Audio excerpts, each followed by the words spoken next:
ഇനി നമ്മൾ ഇതൊക്കെ മാറി ജഡ്ജ്മെന്റിന് പോകും, വിലയിരുത്താൻ പോകും പ്രോഗ്രാംസ് ഒക്കെ. അപ്പൊ ജഡ്ജ്മെന്റിന് പോകാന്ന് പറഞ്ഞാൽ നമ്മൾ അന്നത്തെ ദിവസം ഈ മലബാറിലൊക്കെ എന്താണ് തെയ്യത്തിന് കോലം കെട്ടിട്ട് അന്നത്തെ ദിവസം ഒരു ദൈവത്തിന്റെ പരിവേഷമായിരിക്കും.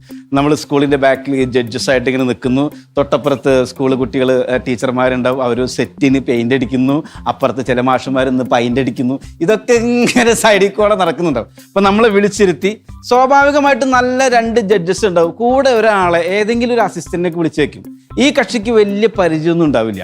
അപ്പൊ ഞാനും നമ്മളിങ്ങനെ ഇരിക്കും. അപ്പൊ നമ്മുടെ കൂട്ടുകാരൊക്കെ ഉണ്ടാവും. അപ്പൊ ജഡ്ജ്മെന്റിന്റെ ഒരു ഷീറ്റ് വായിക്കും, നമ്മൾ ആരാന്നുള്ളത്.